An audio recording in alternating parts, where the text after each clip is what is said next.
uia le Krismasi ia malo le fai o le faiva malo le sei fa pea ta le lo mai ava o lai te o i le Return to Paradise ia fio mai ma tala mai au malo le ngalu Taro fai la to fa fonga mo le nei foi va enga o tato por kalame ia am tali o le nei foi tau sanga man wier Christmas man wier foi tau sang fo ia wa tato katoliko ia le umal vai kau Christmas le ona ka ko le ia lu tai masani pa talo fa foi le pa ia male malo se tato tunu o lo mai mo ina le nei por kalame ia le am tanga foi le nei tau sanga ia tato nunga o la ngata sia mai tato le lo fa male anga le o le tua ia mfai ai ona tato o lia mai le nei aso ia fa pena fo i tuta ma fea o i nei Samoa ia ele i amata le leini ngā ruenga e ngā ruenga ele i amata lava ia na o ngai ngā ruenga fo i eo o mana o ngai tau ana mana o mia pia ia ngai alu ai pe o leo leo fale mai o le EPC o le vai ia o i la tona ia o lo o fa pena lava o na ngā ruenga mai a la tau sanga alu ma le holiday ia le ai faia ia se taimi fo ia ona fa ma vaila ia le o campa ila tona me sel fale mai le soi fo manoloina ia man tanga renga o leo ai fa talo fatu le tatu tunu i le nei vaenga o tatu por kalami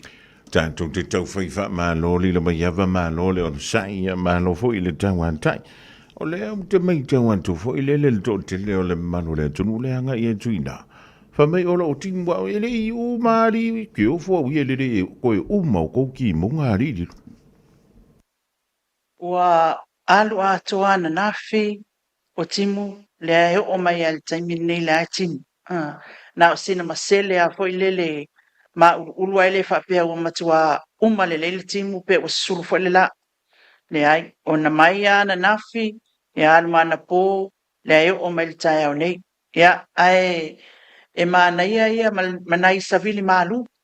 mo ia o le au mai ana i fautuanga malapta inga melva ai tau i le tūlanga o timunga mamawhai ai mai se ala ia o ngā sami o lo whapena ona awe i le fautuanga ma le lapta inga ina ia tilo tūlanga whalele o le aua oa i le iloa ai le ngā taifale si i le tai so wā ia ai mai se fo o savili ia whapena whaila ia i le tātou atunu o nei o tere o māua i savai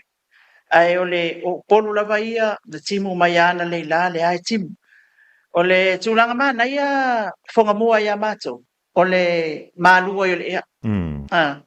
langa na whaia si vevela o le la mai a te sema ia a matamata mai mali vevela o le ea ia ai whaftai le lofa o le atua ia ele o iai a se whaamtananga whapeo se matangia wha ia po le ale tūlanga o la patai mai ei ai pau al tūlanga le iai na o timunga mamafa pau ala me whafefefe mako i taulanga o le lolo waia ai wa ia al tūlanga whailele whonga mua e tā ua ai ngā ruenga sa whataatia i le whaingo awala mālawai ia o wawe ana o sea tele le pena o funga lei ale mea lai ke le ngā koroka ma tau fusi i le tūlanga whailele lolo waia au pesenga le mea sa ma sanio na lolo waia ia soia ia o tele alu na swinga le taimi le nei le rik malo fa tai ya le mai ava ya lang o le motele ai ya sala fai o le motu fi le mu io o le motu fai me ma fai o le motu fo i ta tu tianga ya e ka ke fa ku lisi io ya wa fel wa ya pia para la o muri vai le ai sa kupe ya nga paula le me mo o ka wa i fu ngo fo me nga fa ka malo me ku nga fa penga e ka kupo se me fa penga nga lilo ia ole esa ole le fa punga foi le fa sila mai pe fa sal laun maliu e fa no e fa sila e fa no lava e fa sila tu ia sa ia il me fa pena sa tupu on po ia o lunga le ava fonga mua ole wale tapa saina fo il fa foi nga ole tama faina ole ava ia wa fa tu fa tasi me fa fianga ia ole e wa kulola ele si ole kiolis mali ia ole kula ole tulanga tonu ale na te iloa ia o tu wele ves ia ai e mana ia pe ko por ka ko ma ke ale tu kula le i hotels ia o lae mai mo uma ia turisi e tafau tatou atunu le taimini nei lae alala papa au ia ile resort le tamesina ia pe ia ona tuina mai le sunga le li pule i lunga o le tatou social media ia o le whaanoanoanga le na ia le ala ua ka e uma ia kingi fangu maipu ia ma pio malau manu fo au lele au mai se tala i leo po ia nisi wa mo lia e tu sai o lunta kulna le na mai mo mai tatou tunu on po fa mon e moni e fa ata mali foi lele i le tatou fa ai fo i male matali suai lungole tau suai lungole social media a ole tūlanga le mana ia e le o se winga le taona tupu e mai se al tatou atunu u le foi taimi ia le o le i tangata le tatou atunu le ia tatou malo ia o aia ko le video ngala e pasi fo pese ka malo a Vietnamese po se Filipino ma se papalang ala e pasi fo ale fai so ang fa pe me kakala so le o pe se anga ngu o le ku le me le ia e fa no ala e fa sila tuai lau tō whafonga mo. O le mele ia ai wale ngi me whai ia wai e le maali e o le ai whai le mea ai ana pō fo ile ia o te lo fo e wha pena te leo ai ngai nei mai si an tuduk te le awa ka ke i loko weku ngā maka o le si siva i ngofoa ia ai wale ngi si lau ke siva ngā umolola ia le ngka loke ngofoa ia koe vai e kung so le wa makang whai le ngofoa ia iwa kau si oki le tūlanga fo le tautamai tai nai whasisiva ngale au ka whao ku pēa. Ia masalo se tūlanga whapena. Ia tupunga ia i whai fianga ma whatasinga whapea. O valoa le tango fia le ava malus. Mga oa le si winga se asanga me whai. Ioi. E mana oa le si ia masta ia kaimi ia le wa pawa a korkingo len whalongo. Ia ai tarsia. Ia wai ao leo le foi mta upu ia mafatino ia ise tūlanga tala whea ngai tu sai mal tūla fono ia mese foi ia ole abato le vai malu ipu e ngai si resort lea wa pale ngai na mea ma koe kokongi ia ko wa o mea ia le ma wai fu e tato tupe e to ese mai le la fonga mai nei fatal malo o tūlanga le alai ona nau tato malo ia tau le leia ia malelei le whatinonga o lea fwoi au o nanga. Ina ia whaatosina mai tangata tā wha mai si o tātou atunu. Ia o tūlanga nana iai le whawhitauli nā li whonga mua ana po. O le mea leo te mawhau iai lilo. Tālo sia. I le awali ia ngā vevesi. Tālo sia nā alu se tāla po sina lua tāla i nei mea nana. Po i le whea kuai. Ai le anga pēa o langa ngā le whee le mea ngā whai ei o. Ai lo ke fo mango fo al falkari malo ka e ma sol fo ngua kulanga fa peng o te iloa ele mawhai ona alo fia le tulafon e taula wana tongi tulanga o mau whale angaina ia awa ele whapea fo ila ngofo fo Nathan i le vale ia mai fo ila na ia reporti anga ilutanga luenga leo inde tulanga fo ile ono fo whaitele Mari o whawevesi ai Ioi, o lea ia o lai makamaki. Ia ma a inga na te mai tau atu ola. O a inga o tina ma te mai tai o tā ma. Sole. O le mea, o tūlanga leanga na, pe o le sa whai se ainga, ia matua fo ina e te lea na pawhea la tau tina, ia ma lunch fo, alo wingo. Ia, wa il tūlanga fo ilele, wa whapeala wali ia o le pāki la lo whai whenga pa poto le afa i ta sen pia po pusa pia ia ona fai ila ia le au te iloa se au se si fai au se mari ia fi was au fai ngal venga tau atu le te ai atu le post le ale fionga le li puli ona ia ina i man anga ona i tanga ta fai ngal venga i mai an po lo na winga la e mau tinoa le ina launch le so enga leo anga i ta pule i le po ana po ina o tal mai na o le simata o kuta ua i se so manga o le fala blavele o le leai ma se vidia leo ala ma kwa kau fai video umaga aka len tato mau ai le live ia Lielo. ese ilunga o le social media Ei. e te tau a ona i se tulanga fai le tilo mo moai le i le tulanga o le maua o se sosoani o le whaafitauri pe kasi pe luanga ka e video ai alu o le sile ko korko fa o vili leo ina i mawhai ona o ato a fo i le tulanga tunga o le na i ele po an po Malo fa tai ya lilo ia talo sia talo sia wa le fta so lua nei ia talo sia o tuna ni po tai au ia wa mai fo ia se ilo ilonga ia po le tulanga wo ia o le ava malo si o la kala fo le nga fa ia ngafi ai le tupu mai fa la vena lilo o le malo si mai si me aka kikia mai ai lungo le laula e le ha se la koleanga ia wa tuman tu le va venga fo le kana i kala me le fa longo le ya nga sari lilo ai e kangolo i kanga ka nga kere lo control me o le mela le tup ku sa woso nga feeling fa pele nga i o le mo ma nga ya me le tu pai le no e uma le po ia so to i mele le la wow ia le lo po fe la wala fi e la wow o te iluan tau fia po se la leo le au fusu te ia ne loa le anga e sa ole upu fenga le pa ke le faut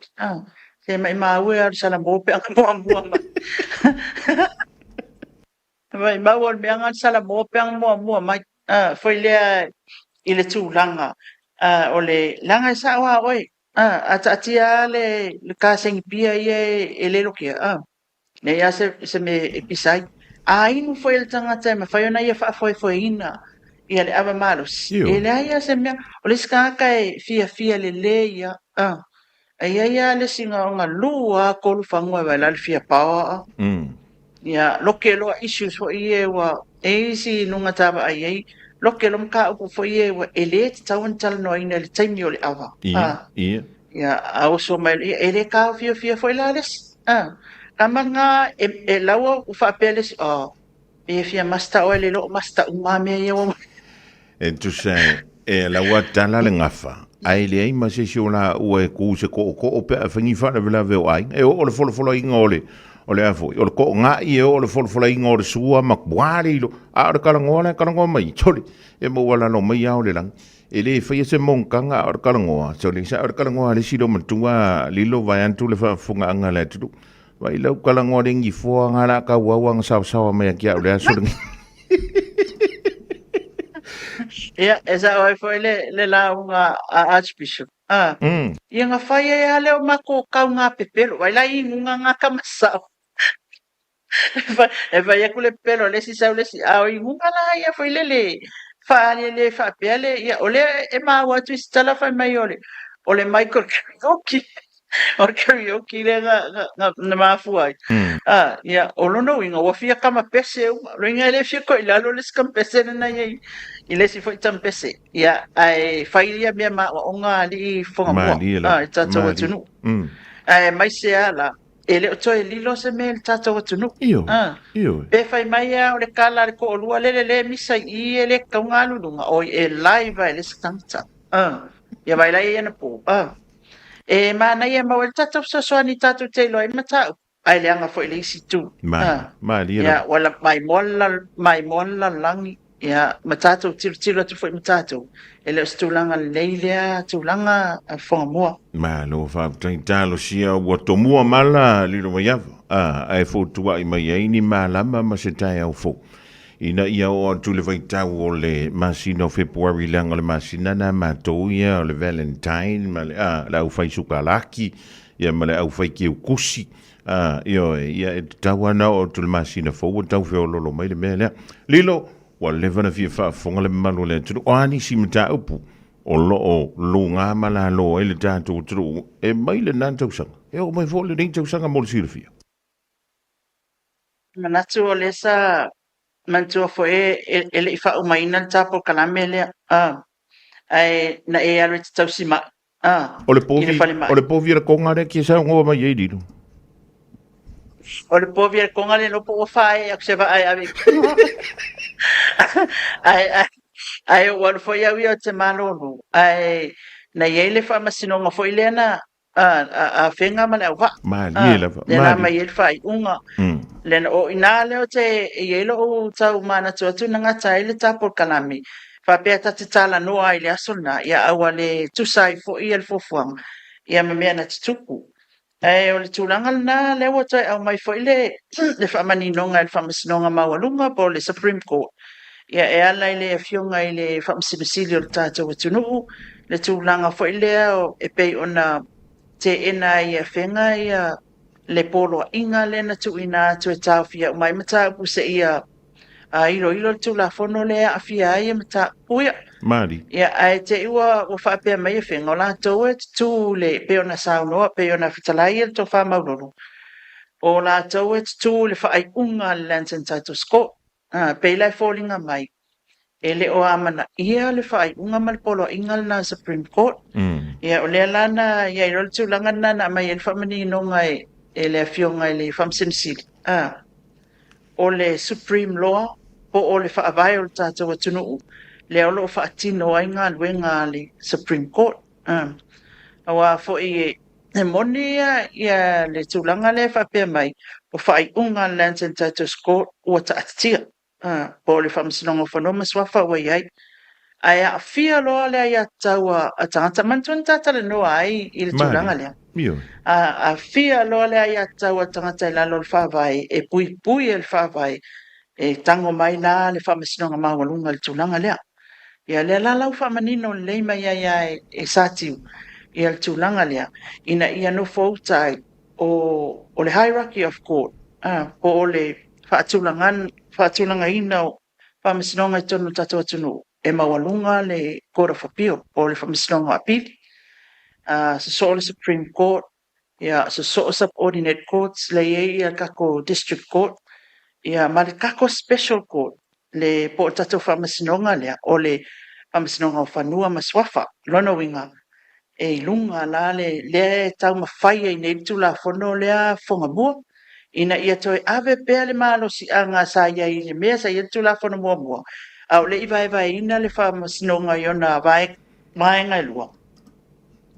i le po le a lava le whai mai e tū mati le whai unga Lands and Titles Court a fia loa le ia tau al tangata e tau na ave lunga i o e loke mai la le Supreme Court pe la le tūlanga na o te a whailoa toi o le tūlanga tā ua na i whai unga le whamasinonga le wa mai nei le aua toi wa a fia fo i la ia i la tau na toi tango fia ia tūlanga ia le mata upule na mai ele polo inga o lea ua a fia i molianga fo ia o le leu sta ia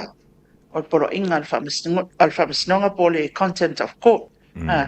ia o le alala whaatatali ia molianga ia o le whai wa mai e la ma le fautuanga ale whamasinonga al whamasinsili tui nātu leo a whaioa a fia ia le tula fono a upenga a whebisala wono sifuru i le mata upule nei ia whaini molianga a watu fo i le palimene e tilo i le tūlanga tala whengai e te tau ona iai a fianga i nā tau ia wa a fia i molianga ia ma le tūlanga tau a loa o le sui o le palimene o le sui o le fono o le tātou atunu le palimene o Samoa whangamua o te ilole o le whaiunga na paule na le keiminga o koe o e le ko pau ana le taimu le ta lia i al tala i unga ruenga al whamasinonga i le asolus fu whai la tau rotu a mata inga ruenga al tau sanga e whata at tala le whamasinonga ia February vai aso mo February a olo te tala la vale office i lalo le administration e mawhai ona anga i e mo nei tulang fo i taru sanga ia o le saili na mai o pepa le stala o lo mataina na e mi mika i ngai kai mi a kol ki simasi ma ka sang fo i lo nu ma lo fio anga ia o lo tala ia tulanga na ai o le tele ia o lai le i a mata le anga renga na isi a matanga renga Maloa whamtai ia lilo o na winga na umao le lotu ave le pisi o lo fiso whamsidonga so le heli ai whala koe lua kumarangi kau sanga ali sa o iai nei le ofisa whamasinonga e maufa makua sa ili api mea umana ele tasi samta upo tatou atunu na isui restara na itaini ofisa lele amata linga renga ele I umal faafifiaga kilisimasima kausaga fo ma le malolonga ia lauta ia agaʻi atu tai ia paua la le tulaga tāua le taimi nei o le tatou lava ona saʻi waia kamawhenga le kinga ia lako e mai wa le fanga o whaakali a lea ko ke whewheo ai ne ai o lai e ia ngalwenga o tau whaile tasi se mata o lo tang fia e nei e tatou tangata whenga wenga I e tai whamisinonga Mali, ia. E ele mta pu antu me lo toi po mala ele tulang ale tula I mele wa son tending. Ia te lona stem yo no le ye o lo fina ngalo ali. e ao ona o whapea atu e monia au whonga mua o lea ua molia le ali minsta o whaatoanga mtanga renga o whaatoanga mwhenga whaiva ne fionga ia lau le mali toa le watea pola te Val Schmidt ua whaia o na molianga ma ua sila fia fo il tātou atunu ua se fulu molianga o lo wha lau mai ia o molianga e pei ona o le tala le whai atu e tusai o le sangoanga la au li le au tustala o molianga fo ia o fia ia molianga e pei fo ona molia ai la tau momua le afionga fpulai ia o le tau wha li o wha malama ia Malise Schmidt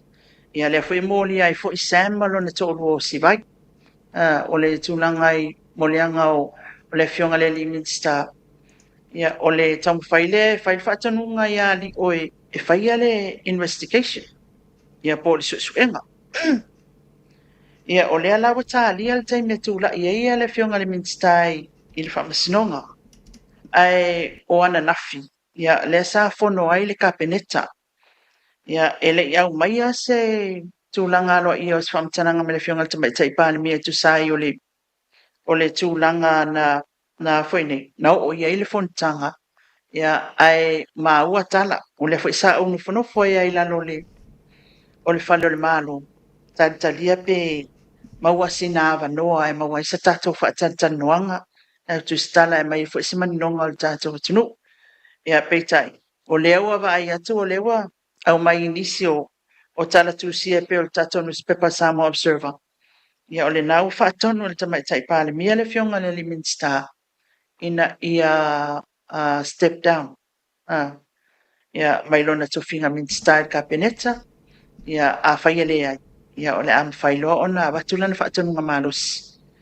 o ia o le taitai o le tātou malo ia o le tūlanga na o lewa ia le mata upu le taimi le nei whonga mua tele lawa fo I whaamtalanga ta ilo ia ipe o e tauto ma natu ia tātana noanga mai a tāsum I tausanga o mawai ai o mata upu su e fo I leo ia ai ka keal ka ikat kuskala e whailaka kama I investigation Mali. ia o le tūlanga la ina tasaulo la ia leo kango fongo mo kilkilo po fea le mea mua o so mai o mea umai na tamaua mai wa ia isi mea wa mamao I lumala kalu ai e mulmuli mai kua le investigation na leo ai fo isi mea ia waliki mai a tātou le media mua tātou loan tau fi maula ia le se isi whamauningi o le tūlanga mantua o e whonga mua e le imolia o ina umolia le fionga lauli na mai e la ia lea o le whasilsilanga le fionga le tamaitai pandemia e whamanino me il tūlanga lea awa foile no fosila fia e le tātou atunu ia I le tūlanga o molianga ia whapea fo I ma le tūlanga tala fia ngai o whai aile ai tu ai o ka koko skala awa oile si ka whasalau a lewa ngalwenga nei whonga mua e whai ka ko analysis tātou te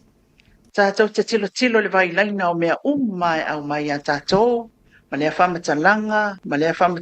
tātou te whesilingia uma nā mea uma ila o ala ma natua sa o so tai mai I le matanga renga o leo ina ua mōlia la auli ona pauanga le makanga renga o ke fia manga o awia e watu ai whamanga esa e malama le leo le winga o molianga lona whauina le whaasalanga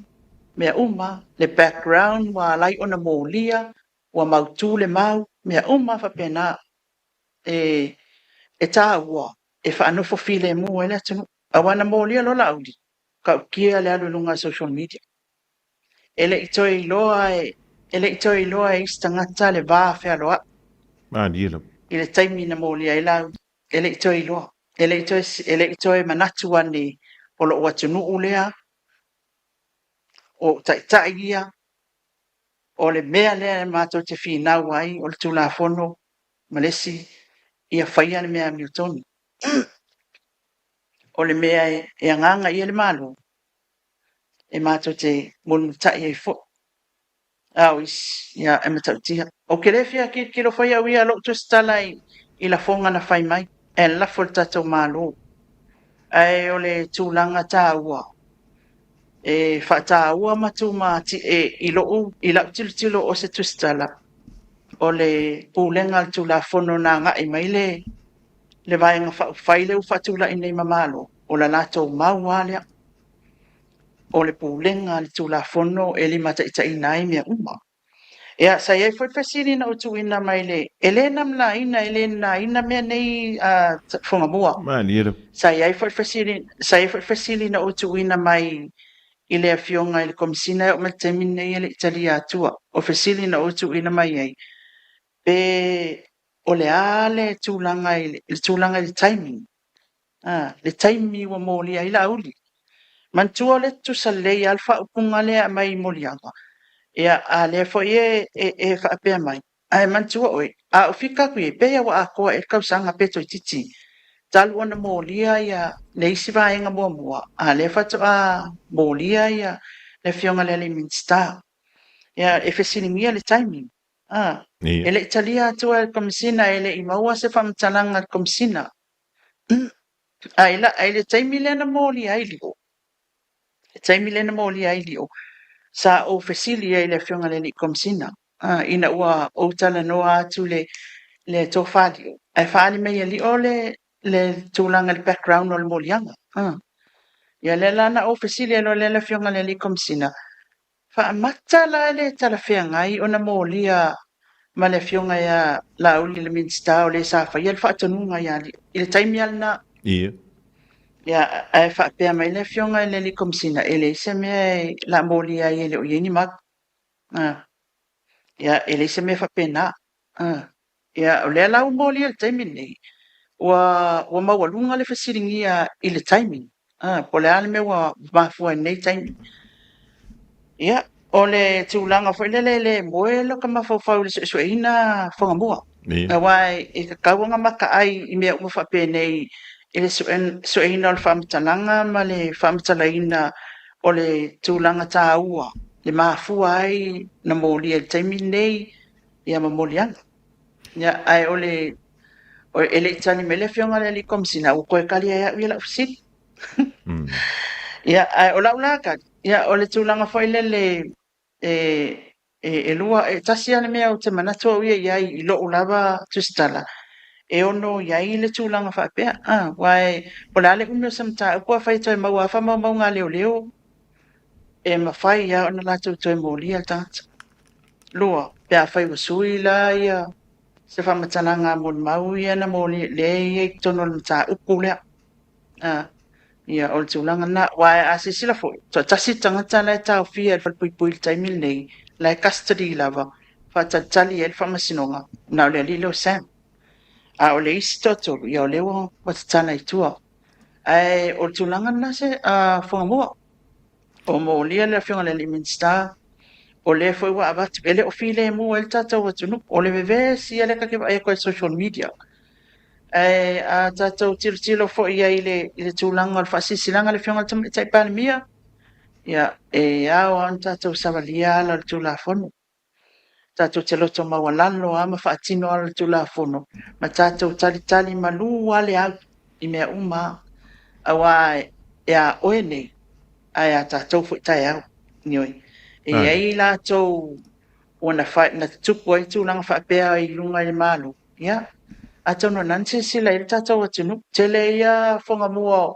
o whaitionga tangata iai ile le whaia o le tu o ala tu la fondo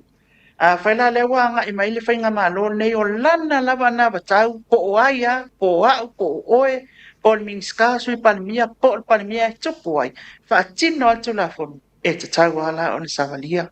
ia le tulafono fogamupu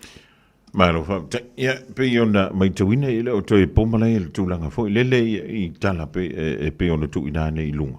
penga te fa ilangi fo I se fina ngalo le o le kabineta ia mi se le fionga le tomai tai ba le mi o le tai o le malo ile mai ai o le fontanga a fa o le tulanga na o le ta ti ai le mata pul timide ia wale pe mi te wantu le a toi fa ia le mention ile masino fo pe o le sa o le li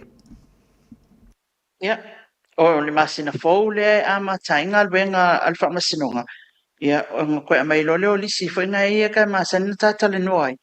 Ia o son ngā tū la fono. Ai tele a ua wha manino mai le fionga le li komsina le tele o isi ofisa fasalau. O le tūlanga saunga le muna i ele Christmas. E mo ia nei whala lawa I tua mai o na ia somalo loma.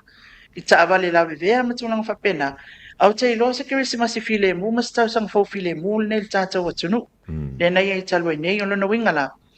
Pe o le mea na e fia maua I as tātou so ta inga malumtanga luenga o leo leo. I le tele o issues ia e mai sei foi. O tūlanga lawa ia I molianga o le fionga ia lau lian mali toa. E hao na manino e le tātou atunu. A manino al matal vai. E fito a fi mali e fo iso tātou atunu mamana malama lei e le pa ia mali malo Samoa. Ia au te iloa, tātou o mai e lea rofa. E eiso tanga o a inga. Ngafa. Ulanga wha pēnā.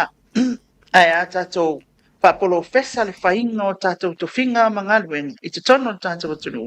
E au au na tātou whaia ni mea tala whia ngai mali tō la whono. Mali mea mea tono. Ele I maua saua wano fo I le fionga le tamai tai pāle mia le pe o le ele son na fia lilo pe le o fia wha li ese fina ngalo le tai tai o le malo e winga le matau pula. O le tūlanga lea o ana nei, ele I maua se awa noa ana nafi. Au te iloa e au foi ona tātou tu lea awa noa ele o ni issues. Pos ni mata upu taungo fia ni mata upu le liuli wina o le tō wha. Al tātou malo marka pene tai tūlanga nei. E me sei fo. Whātou fi maali ele taungo fia fo ele fionga le li minsta o le o tupu ele le tūlanga nei le tātou o tunu. Ia iona ainga, tūlanga whapena. Ia olona I tu malo me un whapena lai manatu iai. Ile tātou la pito la a watua ele aisa wanua e maua. E tau an tātou long sa ia ele taimi. E iai ale taimi u whasintonu mo tātou. O le taimi lana, ia le ana ave ia nei le tālo sanga le fionga le presidente o tātou Jaws. Ia le sunga ia langi keresoma. Ina ia mawhai o na whaia se tātou tālo sanga atu le fionga tamai te pāne mia. Pe mawhai. Se tātou whaatal noanga e tu sai al mta upu le. Ma le tele o isi mta upu. I tono le tātou atunu. Malo fa tai ia antu no le o manino le mato le vai a fe na wa to ai to no ul ta sanga yo le tai o le tu malo. Ia na paula le mea tātou e whail te mini. Ia o le alo le tangata ia tā pena pena le whana wā onga le toi whai antu ia onga. Ia a whai o ngai kimu o kouwa ai pere o kukuru le whare o. Vai po ingi kārongi whafofo I le whaakari ai le vai. Ia ma vai ka maki pere o I kai le sami a ngai sa ve u sa ve. E le kau whekau I le ngā mea lilo. O whautuanga mana taimi nei. Ia atoa I matulanga fo I le limi. E au ona sila le pepesi al wha I le o le tali vini le tono le tātou atunu. Le si tia al fai numero tangata. Ele o si ikia makua winga ese. Poi le si tia. Alai alo al maali ea. E au la ona sila iai. Ia se ima o mese tātou so ta inga male. Malumtanga venga si fo maloloina. E pe ese si wa mai mau so I fua I le tali vini. Ia male tūlanga fo ile leo timunga nei. E ono whaleanga ina le swavai. Swavai mo le tau mawha. Ia ai mai sei foi. O le lava pale o le tātou atunu. I le tūlanga fo ile le tātou e tise.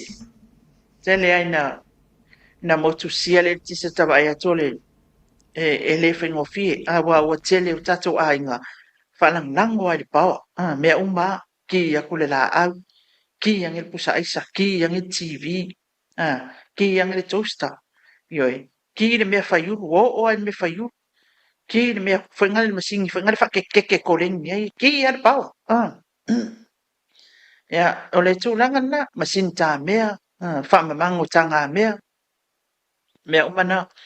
e ao ona lava papali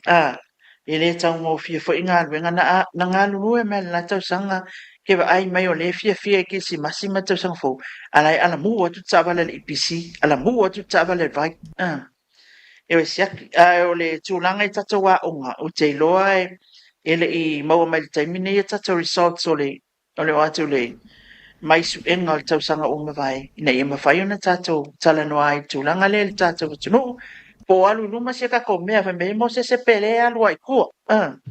ia ai o le tulaga na le faamoa o mea uma na e tāua uma le se mea le tāua Mari. ia o tatou maketi i le lolo vaia le iai nei e le mea o te tilo ai ai i aso ia le maketi o le lolo vaia kongo le maketi sa i kai ia a le faatau ia tau mafamata tau mafavela ia i le moro o le puipui a le soifua malōlōina o se tatou atunuu ia e tāua ia mea ia e le titi lona tāua ina ia mawhai ona tātou foʻi ia ni faafita au li tupu mai mumuli Malo fa so i le ring vaingo le so le lo yava ya tono lo marino ma to le vai si tanto fa tal ya po le sila sanga mo ta upe pe ona talero ina i le nei fo i vaingo le so e ni si vaingo to mo le sila fia ya malong pu ili el pa ya malo le tru ai tanto te le yang ya tu ya to lo fo i le tanto so te nga mo te lo ya po ang ya fe si di se afe mafi ya nga pa wala ukala e sa or kala le si o vainga nga fai mer kausanga ngi o la ka ki ava wa kwa foi le i se me ka ki ma fa mai ia a wala por ka ki mai ole tūlanga tāua whonga mua o le tūlanga lea ele whaia ia u matangata e whaia se tā ua fo i mali tāpo karame o nisi e awatua se whatanunga o le tātou atunu u tūlanga whapēnei ai i mata upu e tupu tono le tātou atunu e wa aia ia mal whanoa noa i upu e la lafo nunga social media i le tātou atunu e mai se lawa i tātou taitai ia mane whainga malo o tūlai ia whapena fo i le lai tū le i tuangai ia ma la lātou fo i tamu whai mai iei le tūlanga tā ua ia e se sa mua me lalangi ato o le tātou tū ma le tātou wanga le whaaloalo le a whatawhata ia o le whiawata ia na o sina ele fautuaina le anga sa na o sina tu alalo le tātou po kalami ia tātou fans i lunga le tātou po kalami ia tātou tangata ia comments ma i lātou o viewers ia whapea fo'i ia a tātou a whalapo tanga ese ia se ia lofani ia o tau na te tofina o tātou taitai na te tofina i lātou se e mai nei nu fua ina ia taitai i tātou malo e lei fausia fo'i roma i sa tasi whangamua ali e lei fausia roma i sa tasi po le a tamai o le tātou whainga malo mai lātou o lo whafoina e le atoa se ngaluenga langa whamei le atoa ia i le va ioi o le tūlanga tāua lea i le tātou atunu tātou te lava o nisai tātou ele le i Samoa tātou fo'i e mawhatia ai ia mawea matūlanga i le tau ngofia i le whaavai mai ia e wha mawhanwhanaina fo'i la tau o lo mawhatia o nau a inga ua tō e sea nisi e peli i le nei fo'i vai tau ia whapea fo'i e la tau o lo ua whapena ona iai le maa losi o le tūlafonu ia iai le anganga o le atua ia whaamālamalama ina ai o la tau whina ngalo ia mai tātou unga fo'i ia tātou iloa le mea mi o tonu le mea sa ma le mea sili o na whesisi la ilu tātou ali ai o te iloa te le awhai paiponga na whaia se manu whangamua ia te le fo'i aso whanau na whaia i aso malolo te le fo'i sao whai ia ai la tātou toi tilo uma ia mea uma ia i le taimi fo'i le skala i lau sao whai ai saulo markao finga ia ia la kulo i kai mana i mana pe pasao whai ia saulo markao finga le sabat ia o ina fo'i la atum tumo e tatou whai whamsino ai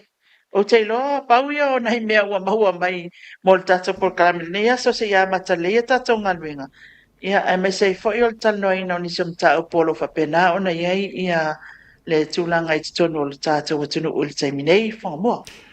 Velo le whatawa ai le pitula au le tātou ala leo nei au ki lani New Zealand. Pone tuelenga ngā whautaile no mai awa. Ia ua fo i ala tātou polkala me amantau le nei fo i tausanga fo. Ia alofa le tua, maua pele mahalosi fo i atu le mahalosi o le tino whape fo i la le nganga. Ia wale au tau amantalia fo o ngā ruenga. Ia wai lena whaila utalana le la. Masano o ena inu at spolo i le tausanga te nei. Ia lau tau mai tau atu pi umala wala o le suka lau tau si elo soi fua. Ia leo le an tau tu mamai na atu. Ia ma te alofa tele lau fionga li lo maiava malau oi fo ia pito la au. Ia nei te ua mātou fiu whaatani entu oe, ia o la fo anu te whamaruru le e condition nei oi, i le pito no fo le mama le tātou ofisa. Ia te entu le tualo soi fua mala mātou ni yola le stofi a sam nei, ia o na toe so ala pule fo ila i le po ani si mea fau. Ia tālo si o le an le toi pepese nisi me tau aino fo, ai o le an pepese, ia maa nga ia tu e oe whingi ma umanga ngi kausanga fau, la fo tuina, tau lunga me le tātou filo inga le so. Ia, whaftai tele lava whonga mua o te iloa le ale ko inguangi ngā meongi whala au. O le vai fiua le kausi ai. Ana e whatai tai mai ate au. O te iloa e whapene i kere koe alu whanmai. Ai whaftai tele sa moa i lau mai moanga i le nei tū lao le aso. Ia whaamani eina fo i pia o iaise tala ua pā o vale i lau whaafonga mai. E me se fo i lau mai moanga i se tanga wale tala whea ngai. Ia malu awe whale lo fina ngalo tātou whailoa i le stofi. Ma le tō whaafonga mua ia i se isi fo i whaapoponga le nei por kalame e mai e teo nei manu te leina le fiafi i se o tātou atunu u tō whaasaifua. Saifua ma ia.